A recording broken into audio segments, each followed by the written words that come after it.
I love Jesus. I know we all kind of have to say that as Christians, but I really do. I like to think of him as a person nowadays, too. Maybe that's why I like those Jesus figurines that I bring to everything. 'Cause it's like Jesus climbing a mountain, Jesus riding a bull or whatever. I just think that I don't know. There's something about finding Jesus in everyday life that maybe makes him easier for me to think of him as a person, because he was actually a person. You guys do know that he was actually, like, historically speaking, he was on Earth. Like, people believe, whether you believe he was the Son of God or not, there is record that he was on Earth, which is pretty rad. So he is real. Do we have the pictures of laughing Jesus, at least, that we have? There's something about Jesus. I just think that I don't know, I find some sort of sick pleasure in just seeing, like, Jesus in different ways. Because, like, I don't know about you guys, but when I was in, like, Sunday school, we had something called a flannel graph. Do you guys even know what those are? Okay, it was a piece of flannel of, like, shapes of Bible stories, and the Sunday school teacher would sit down and be like, I'm going to tell you the story of Jesus and the 5 loaves and fishes and blah, blah. And so she'd, like, stick a flannel piece of Jesus, because flannel sticks to flannel. Right. And Jesus always was wearing a white robe and a blue sash, right? Sometimes it changes color, but for the most part, it's a blue sash. And that, to me, like, really, a white robe in that day is near impossible. So that's just the way we picture Jesus, is like this flannel graph Jesus, or this caricature of Jesus. And sometimes we need to get out of the box of thinking of him that way to remember that he was real and the things that he said were real. The other day, George and I were talking, and he goes, out of the blue, he's like, do you think Jesus would take selfies? And I was like, where did you even hear the word selfie? And then I just thought it was hilarious. But no, I don't think Jesus would take selfies, because my Jesus is more classy than that. I don't know about your Jesus, but my Jesus is more classy. So we have laughing Jesus. We have, I don't know, do we have attractive Jesus? Oh, okay. We had a debate at work this week that I found a picture of an attractive Jesus, and I was going to use that picture to go into the next part about how Jesus, even though he was a human, he had skin, he was a man, he was not attractive. And then Eric and I also had a debate over, Eric thought Jesus was ugly, and I don't think Jesus was actually ugly. Yes, you did. You said he was ugly. I don't think Jesus was ugly. I just find that Jesus was not attractive. In fact, it does say in Isaiah, was it 52? 53, it says that Jesus was not attractive, mind you, because the things that were supposed to attract us to Jesus was who he was as a person and all that. And so I just think that's interesting that despite the fact that he wasn't hot Jesus, which feels sacrilegious to say, he was not attractive. But the disciples still, like, all he had to do was walk by them and say, follow me. And they just got up and left. They were fishing too, so they were actually at work, but still, they just didn't question it, and they just got up and followed him. So there must have been something about him as a man that was, despite the fact that he was either ugly or not attractive, he was magnetic. There was something about him. And I laugh, to myself about, laughing Jesus and hot Jesus and all those, soccer playing Jesus. But in all reality, there's something that he must have been so cool. There must have been something about him that would have made us want to, like, find out more. And I wish that I could have seen that in real life. I wish that I could have, like, held his hand, and, like, touched his robe and, like, actually, because he was a human being. And I forget that because I get all caught up in flannel graph Jesus and all that. So he was real, and as real as all the pastors that we listen to and the teachers that we listen to, but he was like 1,000 times more qualified because he was the Son of God. So that just is a lead into why Jesus is awesome and why we need to listen to what he had to say a little more closely. And I hope that you guys can kind of find fun in trying to figure out how Jesus would be here in this day. Like, if you had a day with Jesus, what would you do? What would you take Jesus to go do? But anyway, so we're going to go into our text now. The text is Matthew 6:19 through 24. It says, do not store up for yourselves treasures on earth, where moth and vermin destroy, and where thieves break in and steal. But store up for yourselves treasures in heaven, where moth and vermin do not destroy, and where thieves do not break in and steal. For where your treasure is, there your heart will be also. The eye is the lamp of the body. If your eyes are healthy, the whole body will be full of light. But if your eyes are unhealthy, your whole body will be full of darkness. And if then the light within you is darkness, how great is that darkness? No one can serve two masters. Either you will hate one and love the other, or you will be devoted to one and despise the other. You cannot serve both God and money. Here, once again, Jesus, the man, turns what we as a society and even what they believed back then upside down. That's just kind of what he did.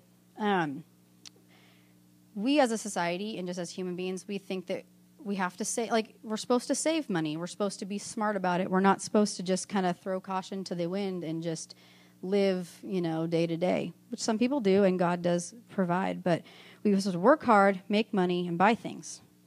But why do we want to do that?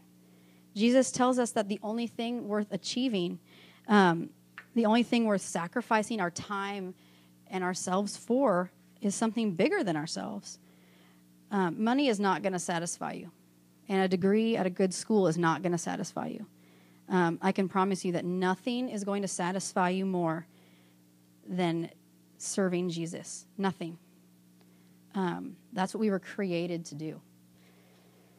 The things that we have here on earth are not ours.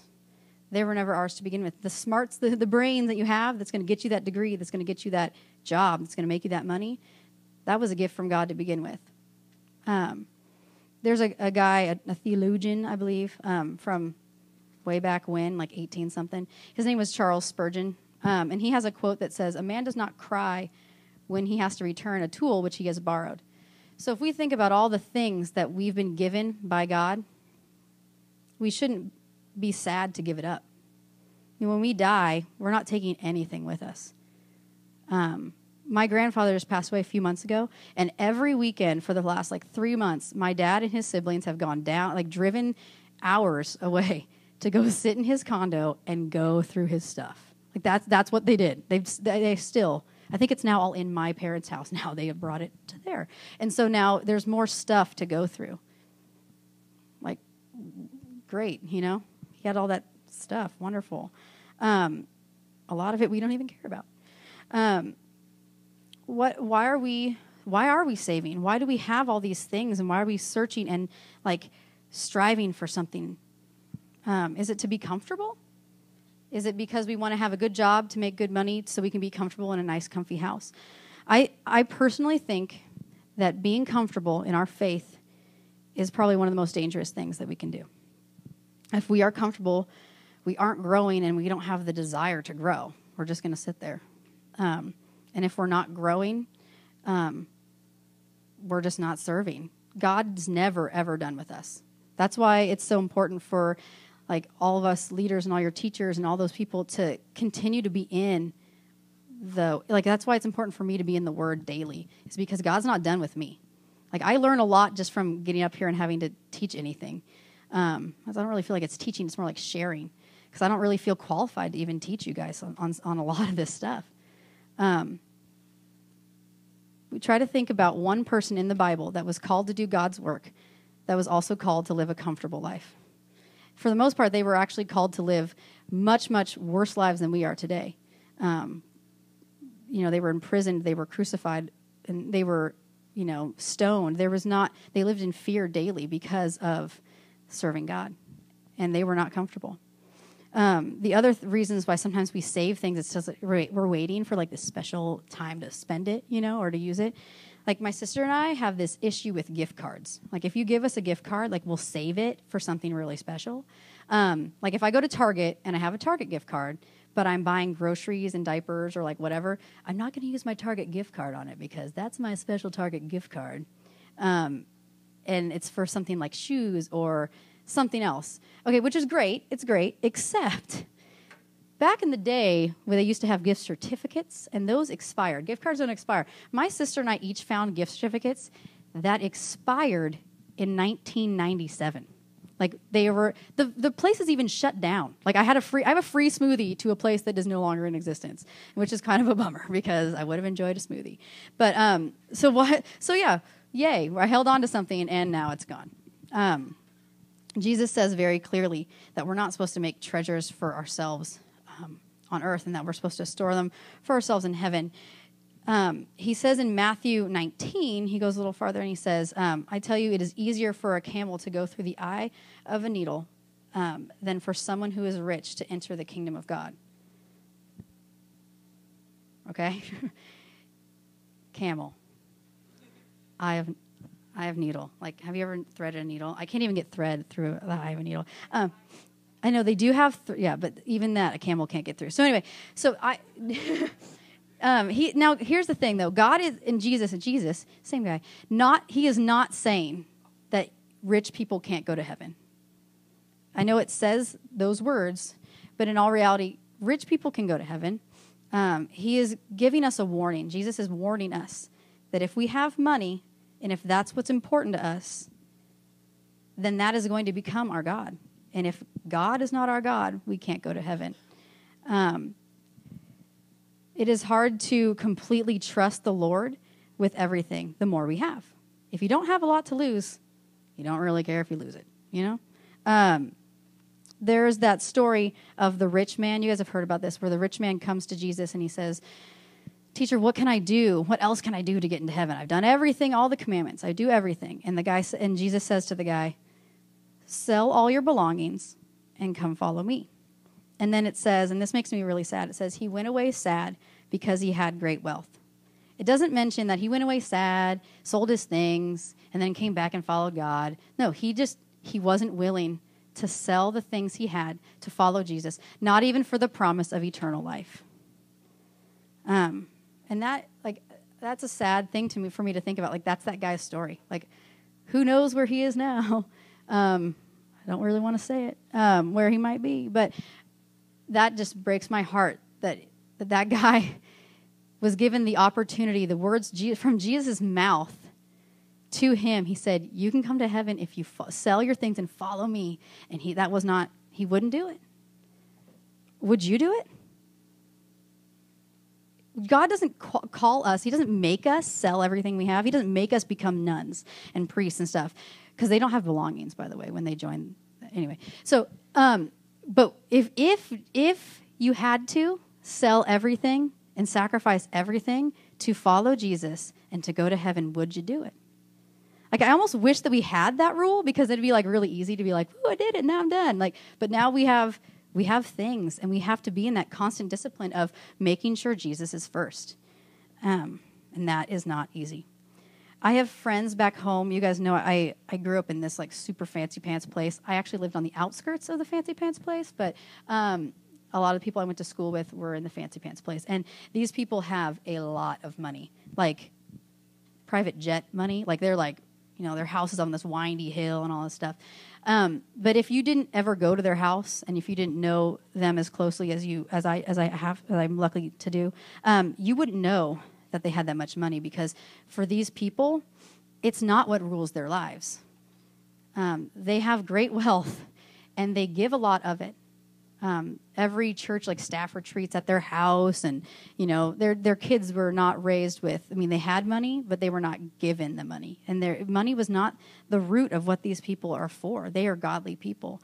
And granted, yes, I'm sure they probably could give a lot of money and not have their plane or their big old house with the windy driveway and all that stuff. Yes, they could probably give more. But when I look at these people, I don't see money being the root of what they do. You know, like, that's not, they don't get up in the morning to go make money, to save more money, to buy more things.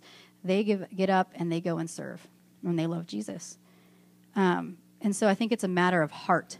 It's not a matter of your bank account and the numbers you have in your bank account. It's a matter of where your heart is. At the end of the passage, Jesus says, no one can serve two masters. Either you will hate one or love the other. You cannot be devoted to one and despise the other.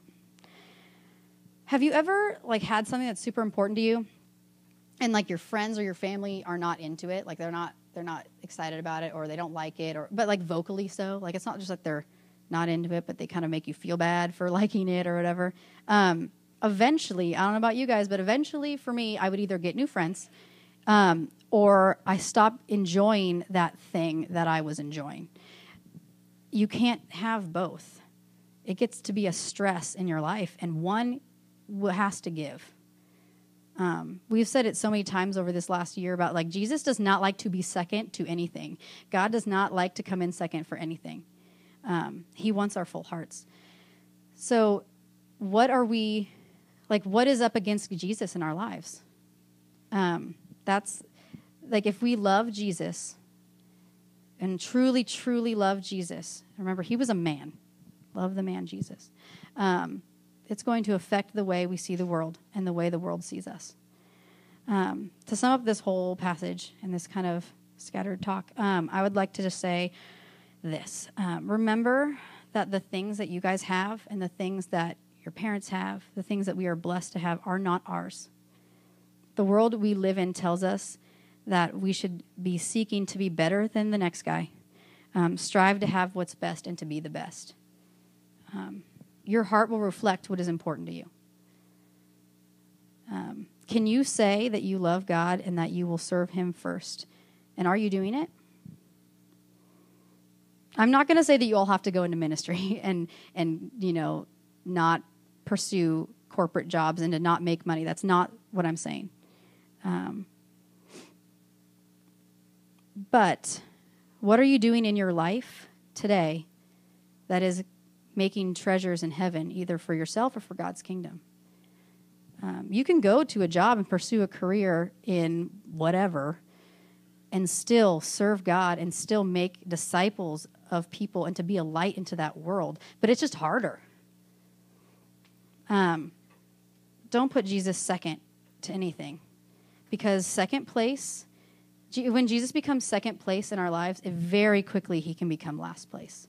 You think you just put him next, just one notch down for a little bit. Eventually, before you know it, he's way at the bottom. And he don't like that.